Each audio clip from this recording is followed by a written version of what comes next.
What do you think Alabama's offensive identity is? Uh, where do I start? It starts in the running game, and they've got the best collection of backs in the country, and do a great job of in a variety of ways getting them the ball, and both in space and in between the tackles. Do a great job at using the quarterback, moving his launch point, and using him in the run game. And he does a great job, to improvise and extend plays.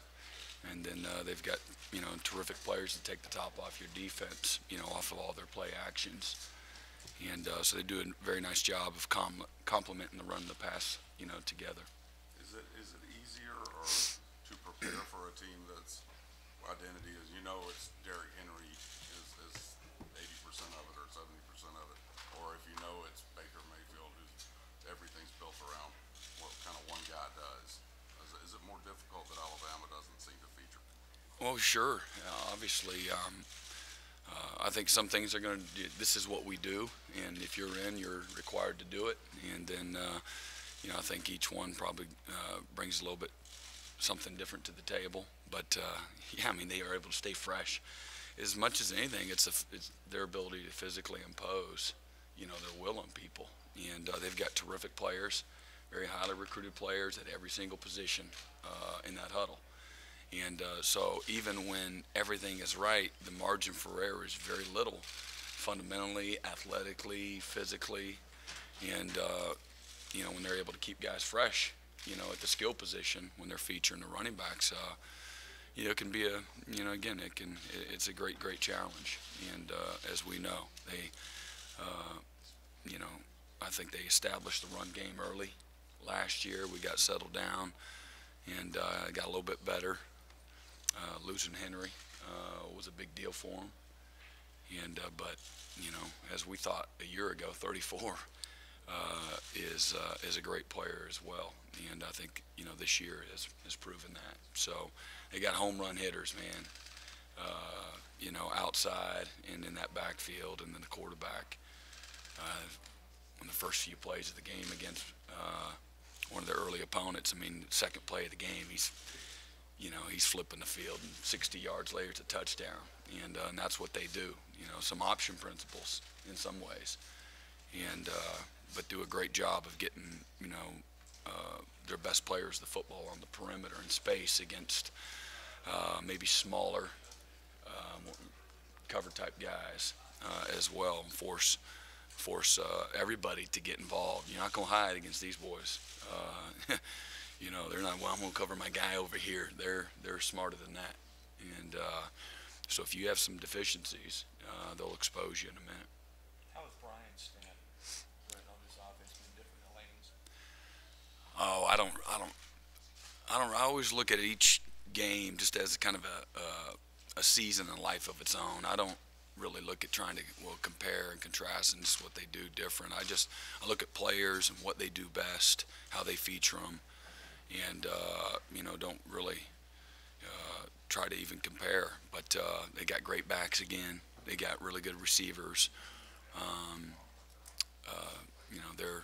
They're doing a very good job of establishing the line of scrimmage, utilize the screen game, the boot game, the play action, and again get some one-on-one opportunities outside and over the top. So those are all similarities, and some of the play designs the same, and some of it's a little bit different.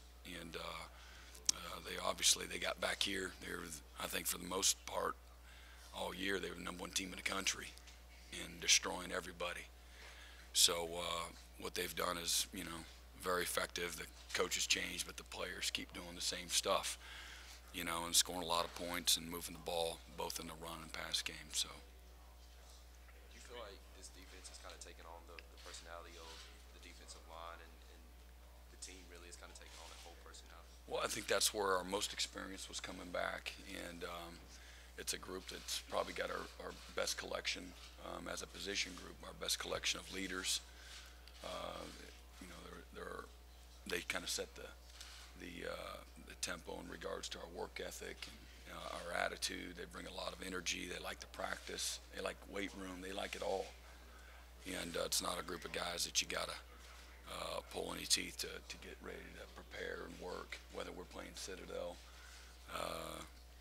Auburn or Alabama, it doesn't matter. Our guys like to play the game. So I do think that that's a group that you want them to get off the bus first. And they've been very productive too. And it's a disruptive group that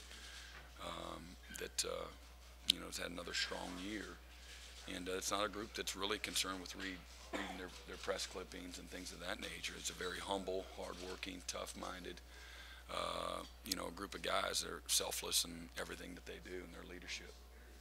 Were you surprised at all in coming into this year how humble and selfless that front line remained, knowing that they were all kind of battling for publicity, draft status, that type of thing? I'm not surprised. We addressed it all the way back in the summer when everybody wanted to anoint the defense or them as the best ever. And who's to say who's who and what's what? I'm one to say, we haven't done anything yet. This book is far from, being finished, and I'm despise putting the cart before the horse. And this has been a group that has been easy to coach because of their humility. And they're just a very grounded group of young men that all come from good mamas. And I say that sincerely. That's why they are who they are. And but I'm not surprised though that they've remained humble. No, not at all.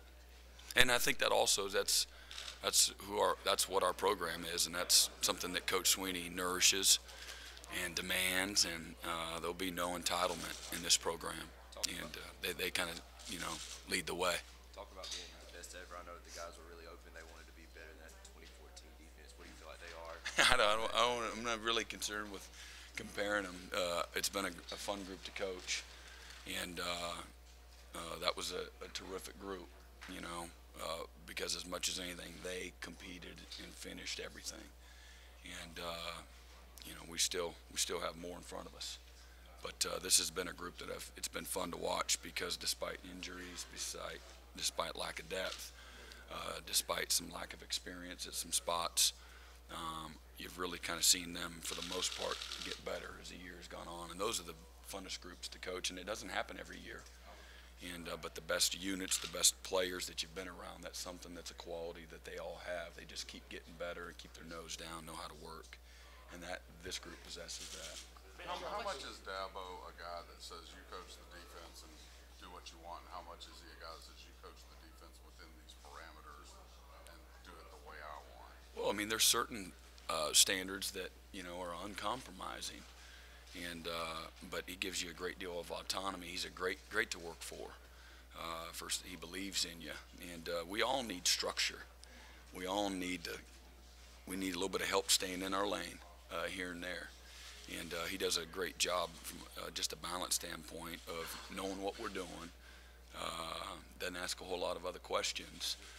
If something's wrong, whether it's personnel or scheme, he's going to make sure that you're checking your oil, and which any great CEO and head coach is going to do and should do. But he gives us a lot of autonomy and a great deal of trust. But you earn that, over time. And we all, like I said, we all need structure. You don't want too much autonomy, and so he does a great job. He's easy to work for. How much do you anticipate Alabama adding offensively from the end of the season until now? How much of your there'll always be wrinkles. There's differences. A year ago, you prepare whatever it was 6 days, thinking that you're getting ready for Lane Kiffin's offense, and then Sarkisian comes in. He's got his own DNA. Well, we don't know what that DNA is. So there was a few wrinkles, and again, how he's going to call a game, you don't have any feel for that. When you have 3 weeks of preparation, just like from one season to the next, you always look at, okay, what are we good at, what do we need to improve at, and what can be good for us, and then they're looking at us, with a microscope.